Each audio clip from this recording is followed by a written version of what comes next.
Hello बच्चों, कैसे हो? उम्मीद करती हूँ आप सभी अच्छे होंगे और आपकी पढ़ाई भी अच्छी से चल रही होगी। आज मैं आपके सामने पाठ 3 का भाषा ज्ञान लेकर आई हूँ। जानते हैं कि आरोह पाठ्य पुस्तक क्षमा कीजिएगा, गुंजन पाठ्य पुस्तक जो कि मधुबन प्रकाशन की है, उसकी कक्षा 3 के जो अध्याय हैं और अभ्यास कार्य व प्रश्नोत्तर, उनकी एक सीरीज़ चल रही है। तो आज मैं उसके पाठ 3 करा रही हूँ, जो कि इस वीडियो के बाद पाठ 1 से लेके 8 तक आपको सभी वीडियो चैनल पर मिल जाए।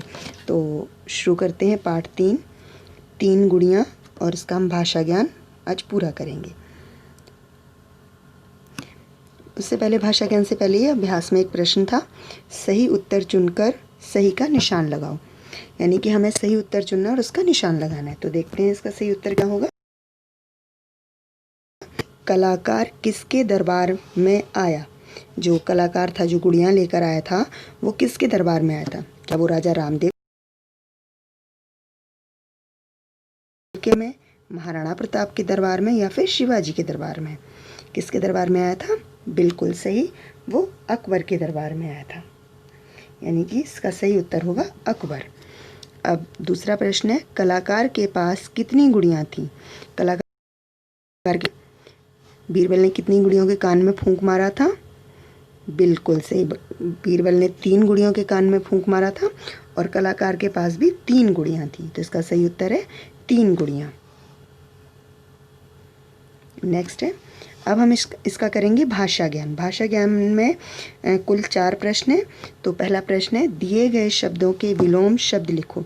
विलोम का मतलब होता है उल्टा।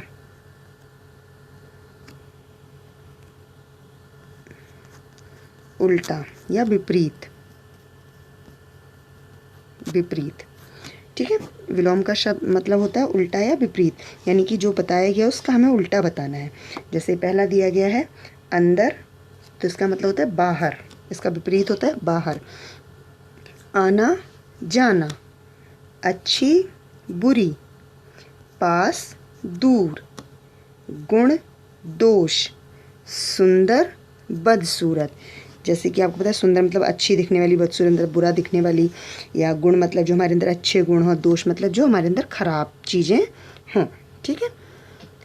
अब हम करते हैं, दिए गए शब्दों के समान अर्थ वाले शब्द लिखो। समान अर्थ का मतलब मैंने पहले भी समझाया है, पर्यायवाची होता है, ठीक है। समान अर्थ का मतलब पर्यायवाची होता है।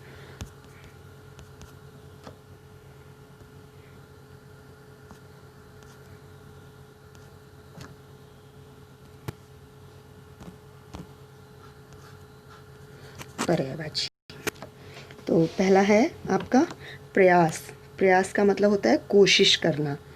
हाथ, हाथ का मतलब होता है कर। इस कर के 2 मतलब होते हैं, एक हाथ और दूसरा टैक्स। तोहफा, उपहार। हवा, पवन। पवन की जगह आप समीर, वायु कुछ भी लिख सकते हैं। मुख, मुंह, सॉरी मुंह, मुख। उसके अलावा है आदमी, मानव। हमें इनके पर्यायवाची बताने थे। जैसे प्रयास को हम और क्या कह सकते हैं? कोशिश करना। हाथ को कर, तो उपहार। हवा को पवन, मुंह को मुख, और आदमी को मानव। यह भी हम उन्हें बोल सकते हैं।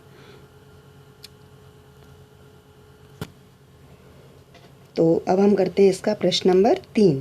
प्रश्न नंबर 3 में दिए गए शब्दों को सही जगह पर लिखो। यहाँ ये टेबल बनी हुई है, इसमें शब्द दिए गए हैं जो आपको अभी दिख नहीं रहे हैं। अभी मैं इसको ऊपर करूँगी तो आपको दिख जाएंगे। तो इन शब्दों को सही जगह पर लिखना है। यानी कि ये जो हमें शब्द दिए गए हैं, जैसे कि आपको यहाँ दिख रहे होंगे, कि इन्हें सही जगह पर लिखना है। यानी कि ये जो हमारे व्यंजन या वर्ण दिए गए हैं, ये शब्द इनके अनुसार लिखने हैं, कि जहाँ पर जो आएगा वहाँ पर लिखेंगे। जैसे पहला शब्द है हमारा गुड़िया, डाक, ढीला, पढ़ना, ढक्कन, डर, बढ़ना, घड़ा। तो यहाँ पर हमें ये शब्द दिए गए, जैसे ये ढा का है, ये डा का है, ये ढा के अड़ा का, ये भी अड़ा का। तो ऐसे ऐसे शब्द हमें यहाँ लिखने हैं। तो जैसे गुड़िया है, ये अड़ा का है, तो ये यहाँ आएगा। ये इसके पीछे की मात्रा नीचे उतर गई है।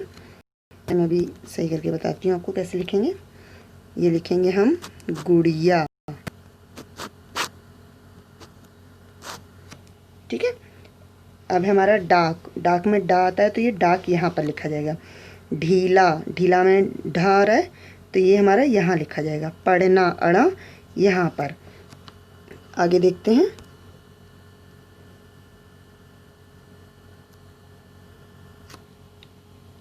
आपका अगला शब्द है ढक्कन। तो ढक्कन हमारा कहाँ आएगा? ढक्कन हमारा इसमें आएगा क्योंकि ये ढा है। उसके बाद हमारा डर, तो डा पर आएगा। बढ़ना, तो ये यहाँ पर आएगा। पढ़ना और बढ़ना अड़ा पर, घड़ा अड़ा पर आएगा। जैसे कि आपको यहाँ दिख रहा है कि ढा से हम ढा पर पहुँचे हैं, डा से डा पर, अड़ा से अड़ा पर और अड़ा से अड़ा पर। तो ये इस तरीके से इन्हें जो शब्द, जो वर्ण इनमें दिए गए थे वो उसी वर्ण वाले बॉक्स में वो शब्द लिखने जिसमें वो वर्ण आया हुआ था। अब हम इसका नेक्स्ट प्रश्न करते हैं। खाली स्थान में है अथवा हैं शब्द सही प्रयोग करें। ये चीज़ आप एक समझ लीजिए। जब हम कहते हैं है तो इसका मतलब होता है कि हम कोई एक वस्तु, कोई एक के बारे में बात कर रहे हैं। जब होता है हमारा है यानी ये बिंदी वाला, तो इसका मतलब होता है अनेक। अगर मैं इसको आपको सीधे शब्दों में बिल्कुल शॉर्ट में समझाऊं तो इसका मतलब ये हुआ कि हैं एक वचन होता है और हैं बहुवचन होता है। अगर आपने वचन का वीडियो नहीं देखा तो आप मेरे चैनल पर जाकर देख सकते हैं। इस हैं का प्रयोग हमेशा एक वचन के साथ होता है और इस हैं का प्रयोग अनेक शब्द यानी बहुवचन के साथ होता है। इस बिंदी का मतलब ही होता है कि कोई बहुवचन बन गया है। पर जो हमारे फैमिली मेम्बर होते हैं, दादा दादी, पेरेंट्स या कोई, पर उनके लिए वो एक वचन होते हुए भी इस वाले हैं का प्रयोग किया जाता है, क्योंकि इस हैं का प्रयोग हम रिस्पेक्ट दिखाने या इज्जत दिखाने के लिए भी करते हैं। तो यहाँ पर जो ये वाक्य दिए गए हैं इसमें मैंने अंडरलाइन किया हुआ है कि कौन से में है आया है और कौन से में है आया है। जैसे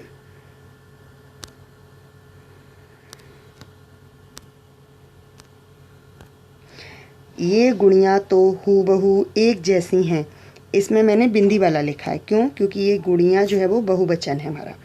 ठीक है। मुझे विश्वास है, यहाँ पर छोटी की मात्रा अलग किया जाएगा, कि तुम सफल होगे।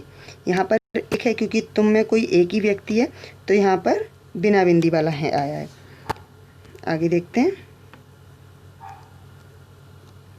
सच्चे लोग श्रेष्ठ होते हैं, क्योंकि यहाँ पर हमने किसी को रिस्पेक्ट दी है इसलिए बहुवचन वाला है आया है। तीसरी गुड़िया सबसे अच्छी है। यहाँ पर आपको लग रहा होगा कि 3 लिखा हुआ है, पर फिर भी यहाँ पर है क्यों लगाए गए हैं? क्यों? क्योंकि यहाँ पर एक गुड़िया के बारे में बोला जा रहा है जो कि तीसरे नंबर की गुड़िया है। ठीक है, इसलिए वो एक वचन में आएगा। उम्मीद है आपको ये समझ आए होंगे। अब अगला जो है वो है वर्ण विच्छेद। वर्ण विच्छेद में इससे पहले भी आपको करा चुकी हूँ, जो इससे प्रीवियस लेसन मैंने कराया था कविता 1, उसमें भी वर्ण विच्छेद दिया गया था। पर मैं एक बार फिर से आपको एक्सप्लेन कर देती हूँ वर्ण विच्छेद का क्या मतलब। वर्ण विच्छेद का मतलब है कि जो व्यंजन शब्द हैं उनमें से स्वरों को हटा देना। जैसे मैं लिखती हूँ कर, तो कर में इस का के साथ छोटा आ जुड़ा हुआ है। अब इसमें से ये जब मैं आ हटा दूँगी तो इसके नीचे एक ये हलंत का निशान आ जाएगा, जो इसे ये बताएगा कि ये आधा है। बिना स्वर के जो व्यंजन है वो आधे माने जाते हैं। तो देखिए, जैसे गुड़िया, गुड़िया में ग, उ, अड़ा, ई, या और बड़ा आ, इन सभी को अलग अलग करके लिख दिया है। कलाकार, का, आ, ला, आ, इसके पीछे बड़े आ की मात्रा है इसलिए बड़ा आ बनाया। यहाँ पर भी बड़े आ की मात्रा थी, बड़ा आ बनाया। का, आ, रा और आ। अकबर, आ, क, ब। यहाँ पर आ के बाद कोई भी दूसरा आ नहीं लिखा गया। क्यों? क्योंकि ये अपने आप में स्वर है और स्वरों को किसी और के साथ मिलाकर लिखा जाता है और स्वरों को अकेले भी लिखा जाता है। स्वर हम कभी भी आधे नहीं मानते हैं। ब, आ, रा, आ। आगे देखते हैं। जैसे यहाँ लिखा है तीसरी, तीसरी में ता बड़ी की मात्रा, सा छोटा आ, रा बड़ी की मात्रा, तीसरी। बीरबल, बा बड़ी की मात्रा, रा छोटा आ, बा छोटा आ, ला छोटा आ। तो इनको जो स्वर और व्यंजन इन्हें अलग अलग करके लिखना हमारा वर्ण विच्छेद कहलाता है। तो इस वीडियो के साथ मैंने पार्ट 1 से लेके पार्ट 8 तक के सभी वीडियोस बना दिए हैं। सभी लेसन्स के क्वेश्चन आंसर, भाषा ज्ञान अभ्यास कार्य और उनकी रीडिंग भी करा दी है। तो उन सभी का लिंक आपको इस वाले वीडियो के नीचे मिल जाएगा। तो आप एक बार वो सभी जाकर देखिए, क्योंकि वो आपकी जो आने वाली परीक्षा है उसके लिए बहुत उपयोगी रहेगा। तो उम्मीद करती हूँ आपके लिए उपयोगी रहेंगे। अगर आपको अच्छे लगे तो लाइक कीजिएगा, शेयर कीजिएगा और इस चैनल को सब्सक्राइब कीजिएगा। और अगर कोई भी डाउट है तो आप कमेंट में मुझे पूछ सकते हैं, मैं आपको डेफिनेटली रिप्लाई करूँगी। Thank you.